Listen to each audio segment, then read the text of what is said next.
generation, AI will empower people? Raise your hand. Okay, I'd say that's about 75%. Let's try who believes that within a generation, AI will not empower people. Who is against this statement? Okay, I would say it's about 65-45. So the rules of the game, well, of the debate, each speaker will have 5 minutes to deliver their opening argument. You can give up your time if you want to finish early. I will then open the floor to questions and collect them together. Please be brief and to the point. We will do that for 10 minutes, and then we will go straight into closing arguments, which means that your questions are part of this debate. They can answer your questions in their closing argument, but they can also cause damage or benefit one of them during your questions. And then at the end, I will take another poll, and whoever swayed the audience more wins. So I will step right into it, and I will ask Thomas Roca, who is for the argument, to please have 5 minutes for his opening statement. You can start. Yes. So the exercise is also new for me, so please pardon me, forgive me if I'm not doing it so well. This represents, so it's a game, it's a theater game, so I'm not representing Microsoft position, just to say. So yes, AI will empower most of us, all of us within one generation, because we have no access to a technology that is allowing to make or to understand a vast amount of data that we were not able to dig in before. And the good thing about AI is also AI is free, and I hope to have some reaction from you for that. But all the building blocks of AI are actually open source. You can find them on GitHub, and you can play with them, and you can already leverage them. You don't need to be a big company to be able to have access to data. There is an immense flow of open data outside that you can already leverage. And the cost of being trained, of getting access to this is now nearly close to zero. Imagine how was it 20 years ago when you needed to get knowledge and information. You didn't have access to internet, and now everyone, for very small amounts of money, can learn, can understand, and can devise this kind of technology. It already helped to get insights about, we have someone from the CERN in the room to understand the collision of atoms in a big colodrome in Switzerland. We can decode DNA, we can make all this progress thanks to this technology. Because we have satellites, we have progress in biology, and all this is thanks to AI. It will also provide new way of learning. It will also free us from very tedious tasks that should not have been human tasks to begin with. When we think about all this automation that we can produce through AI, is because these tasks are repeating tasks. People in fabrics that are doing very tedious tasks, sometimes dangerous tasks, repeating the same movements all the day, was not meant to be a human work. And if we can devise systems that can free people from doing that and be more human by exerting their creativity, exerting their talents in a different way from tasks that should not be human. Human is very good at one thing, is to bring curiosity and to bring his intellect in the play. When you think about evolution, we were not meant to survive as a species. We were never the strongest. We were always poor or weak animals, and our ability to survive is due to our brain. And AI is just an extension of our brain. Okay, thank you very much. You have 2 minutes left, but I will then take them. Now for the argument against Bohumil Kartous. Thanks to be invited to this outstanding event taking place in Prague. My position is somebody who is a teacher, part of my qualification, and part of my qualification is to be a media expert. That means that I'm looking to the problem from the point of somebody who try to observe impact of current technological development on the society. And I would like to talk about what still happened instead of what will happen in the future, because this is the evidence we can use to make some reasonable conclusions about the future. That what I believe. The first thing is, a few days ago, Harry Petrinos, who is an economist of the World Bank Group, held his lecture in Prague at CRGI, which is Economic Research Institute in Prague, and he alerted that there is a growing gap between requirements of the speedily changing labor market and education system. I'm somebody who is really deeply involved in education policy in Czech Republic and try to observe the situation abroad. And what I can see is that the rigid education system is not able to do what Thomas said, to free people to use their talents, to use their the potential to do something else than routine, mechanical things. They are training. There are still pupils and students in schools, not only in Czech Republic, are still trained to do mechanical, routine activities. This is something what is really threatened on the labor market, according to the Mr. Patrino's statistics, because these things, these activities will disappear very early, will be swallowed by the AI. This is the first thing. The second one is the world is changing so fast, and we are not able to keep up the pace. One example is childhood.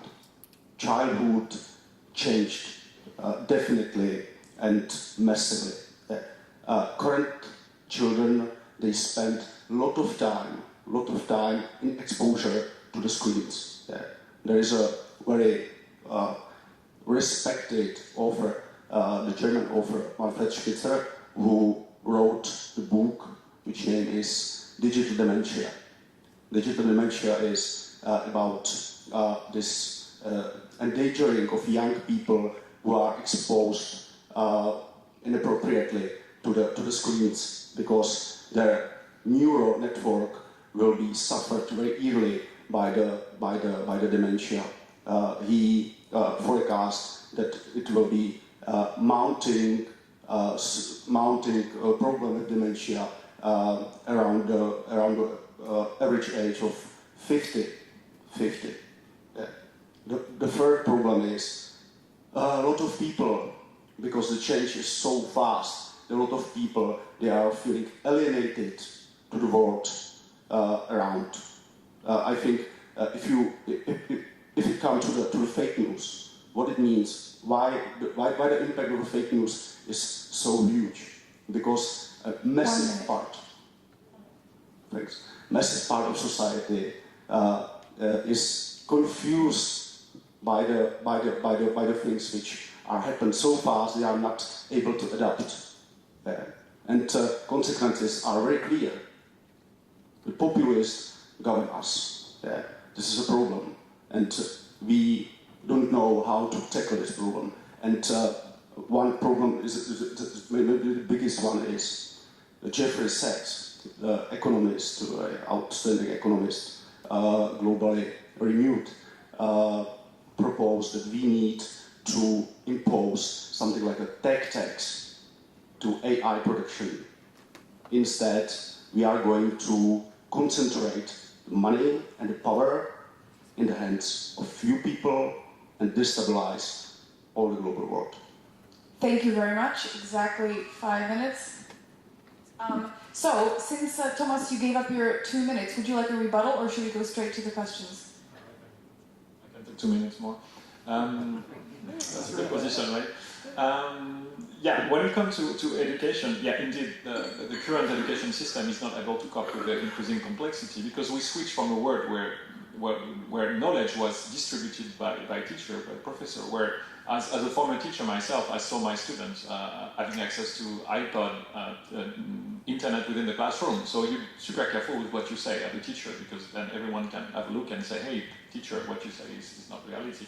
So it's not about delivering knowledge anymore. It's about understanding how to learn and how to be critical. And that's also the point of this debate, how to have critical thinking. So the role of education is going to change and should have changed already between its intermediation between knowledge that is accessible to almost everyone and teach people how to learn and how to be curious and how to be willing to keep on learning all their lives. And for that, AI is also, might be part of the problem, but it's also the solution, because you will have access to so much information that you will need to be able to sort it out. And there is no other technology that will do that. You have plenty of information out there through the net, you need a way to access it. The only way to sort this information, to give you the top 10 results out of a query on Bing or Google, is AI. And you have billions of information, you want the top 10. There's no other technology to do that. Thank you. Okay, I think we have a proper argument here. So, we'll now open the stage up for questions. So if we can have someone with, we need to get rid of one of our mics. So, sorry, can we borrow one of the mics to pass around the audience? I will say be brief, not because we don't want to hear your monologue, but because we don't have time for it. And we don't have sliders, so you can't pose it anonymously, but you can bribe your neighbor to ask for you if you want. Let's open it up. Questions? All right, let's start here. How do you deal with externalities of mechanization that don't translate immediately into things like policy and economy and information, but that are ultimately they're what people consider when they consider a meaningful life, like mental health and happiness? Okay.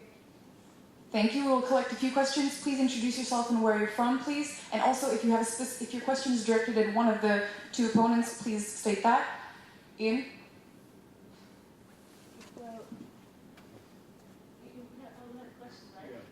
I'll pick who has the questions. All right.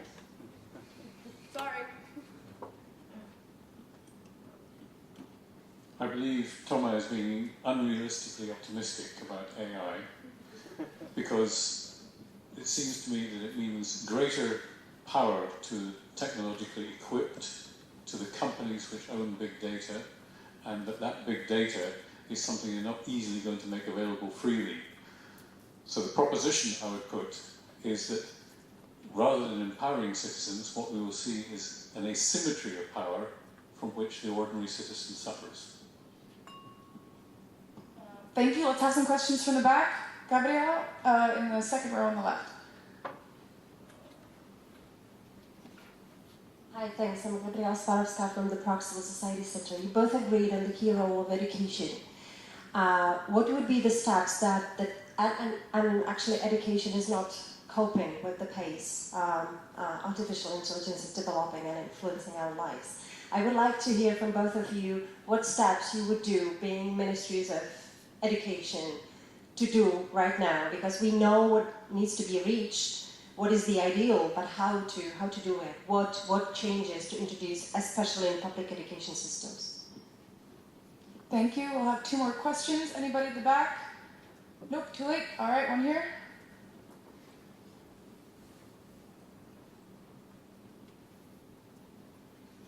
Rory Field from VN East Limited. I would say that technology is making everything more and more siloed so that people only understand the little bit that they understand. Very few people are getting the overall holistic understanding of what's going on. And I think it's totally unrealistic to think that people in their 40s and 50s will be able to retrain to really complicated new jobs. All right. And one last, we'll have two more questions. One here.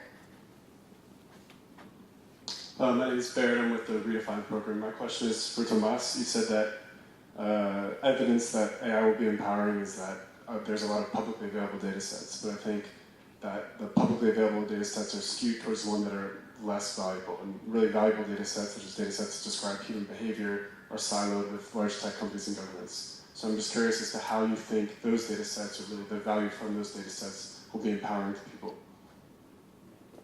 Thank you. And last question goes to Pavel. Thank you, Pavel Opero, and I have a question for Bob. Whether your answer will be the same if it's reframed the question not in one generation but in, let's say, 5 generations. Because in my opinion, I would agree with everything you said, but I think this is part of every revolution or development of the world as such. And I think AI brings not only these bad things, but also a tremendous amount of good things. So it may change maybe in a long term. Thank you. All right, thank you very much. So I feel like Thomas is getting butchered here with his AI, optimism. So I will now give the floor I'll start with you, Thomas, and you have 5 minutes for your closing remarks, and you may address the questions that were asked. So there's indeed plenty of questions. One about technology and the silos. I don't think it's technology, it's just the progress of humanity. And as you know, in science we say that building on the shoulder of giants, and it's true that we have been learning and everything is so complex. My dad used to complain about he's not able to fix the TV because it's too complex. But yeah, we are advancing, and not everyone can grasp the knowledge of all humanity now because it's way too broad and it's way too complex, because when you're doing your PhD, you're targeting a micro subject and push it to the limits. And imagine all the people doing that around Earth. Obviously, we cannot grasp everything. So that's just the progress of humanity, and we need people that could be able to transmit this knowledge from one to another and explain. And what we need the most in technology companies to be able to explain what we're doing, and that we're not good at it, because either you are the lobbyists or you are the nerds, and I'm trying to be in the middle, but it's we lack of people that could intermediate, that will explain what we are doing. But yes, there's a lot of work on that, but that's just the progress of humanity. On open data sets, I'm trying to open as much data as I can as LinkedIn, try to provide this insight to policymakers. When it comes to data sets that describe people, then you face huge things called privacy, and you don't want this data set to be put in hands of anyone to do everything. Friends of mine do research on anonymization and pseudonymization. If you give a data set of people with 3 dots, then you can recognize who it is, because only people have like 3 patterns of mobility. So if you work here and if you travel there, or if you look at Strava, lately there was leaks on the press to show that we can recognize on Strava who are the Intel training in Afghanistan or something, because they are running around the base, etc. So there's a privacy issue that prevents people to access to this data. We are trying to build hybrid solution, which means that would be aggregated data that would prevent harm on privacy issues, but still will be valuable to provide insight for policymakers and for population. It's super complex. If I give you access to a LinkedIn database, you will see how unstructured it is, how complex it is to work with this data, because it's full of different languages, spelling mistakes, etc. You need to have the knowledge of this very data to be able to make them talk. There's no real solution to that. We need to put more and more of this data into the hand of the public. That's what we are trying to do. And I think we need governments to tell us and to express the need that this data could be useful for society.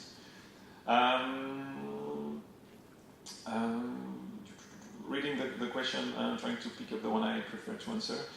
The education system, yes, it's failing, and when I was a kid, it was not great. And I think we should not have only one teacher in the classroom, in primary school, etc. We need people that come in, that shows what they are doing, and explain a bit the complexity, because teacher nowadays should just be intermediates between knowledge and children, and insufflate the thirst for knowledge and curiosity in there. And the good way to do that is to have more connection with private sector, public sectors, NGOs, so they can bring these people into the classroom. I don't know if it's realistic, but I see no other way, because it cannot be centralized anymore, someone giving the knowledge. It should be external people, visits of school, it should be more interactive and things like this. And I truly believe that most of what I learned during my PhD or school is actually far from what I am doing. And I heard the same thing from guests from the IMF.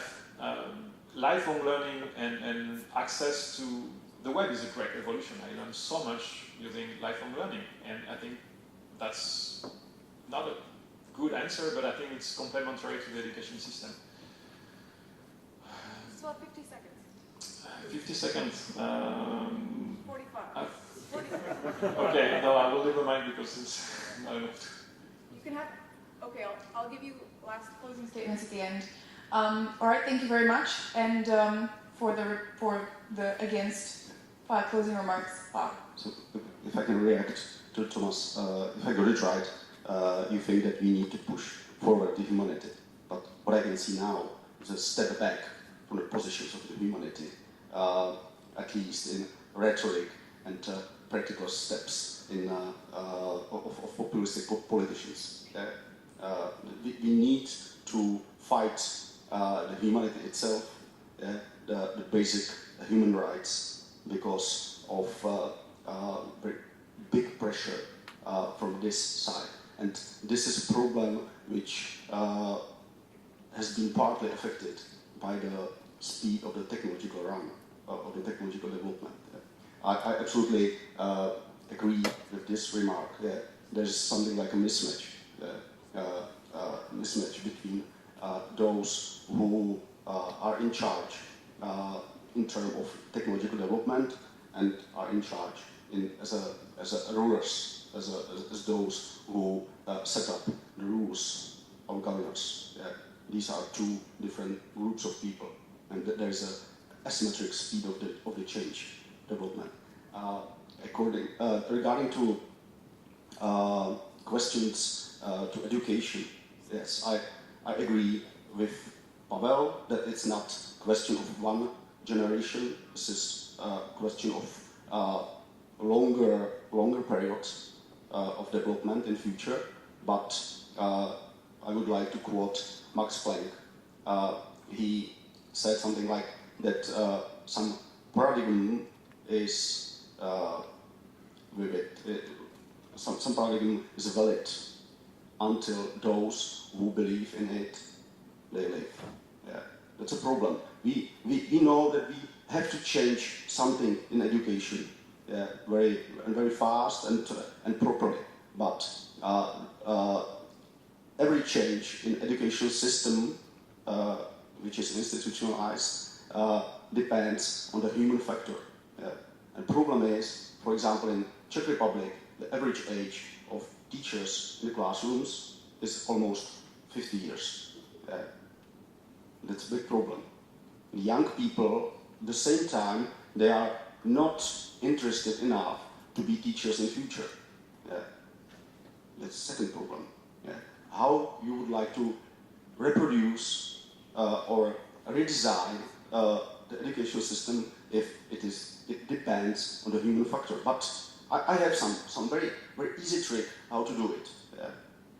If I got interview with Sugata Mitra, who is an expert in globally renewed expert in field of education, he told me it's easy. Change the final exam. Change final exam. Because if you change the final exam, you redesign the education before. It's very quick. It's very cheap. And redesign is very fast. It would be my first step as a Minister of Education in Czech Republic. The second one, raise of the income. Really huge raise of the income of teachers, because you need the best from society in the schools. In the future, it will be one of the most important occupations, one of the most important works in society and for society itself. That's the second one. I think that it's not enough, but for the start, it is necessary. Okay, thank you very much. I think that was really interesting. It's opened up a whole load of other questions, and I think it also very much shows part of the mission of Gary, which is bringing together the people that are optimistic in the world of technology and the people that are more socially aware and conscious in the world of the social sciences. And there's definitely a lot of space, a vacuum of this conversation in between. So that is what we're trying to do here, so this is really good. So, I won't really recap because I think it's been brief enough and dynamic enough that you remember all the key points. But at the beginning we said that AI, or Thomas said that AI is free. There's a lot of open data out there. The progress that has been available because of the advance of AI, generally in all walks of life, is really great. And creativity and talent can be used in the future without, so that tasks that shouldn't be done by humans, they could be doing more creative things. Bob very well remarked on the education system. It's not prepared for AI, it's not prepared for this kind of advance, at least not in this generation, which is what we were talking about here. And talking about the digital dementia, so possible health risks, and that we can't keep up with the pace, that the technology is racing far ahead of society, which we all know is true. And I can't read the last thing that I've written. But I would like to thank both of you. We have 2 minutes left. I will give you each one sentence to sum up your... Actually, no, I won't, because we have to do the vote. So, now that you've heard both sides of the argument, I would like to ask who in the audience believes that within a generation, AI will empower people? Show of hands. Okay, I feel like there's less. Who does not believe that within a generation, AI will empower people? Who? If I believe that we have a shift, and am I right? Does anybody want to contest this? Well, ask to change their mind. Oh, so who changed their mind? Who voted differently at the end? And, okay, because it's the four of you, in which direction? Who, in the end, changed their vote to go with Bob? 1, 2, 3, 4, 5. Who, in the end, changed their vote to go in the direction of Thomas?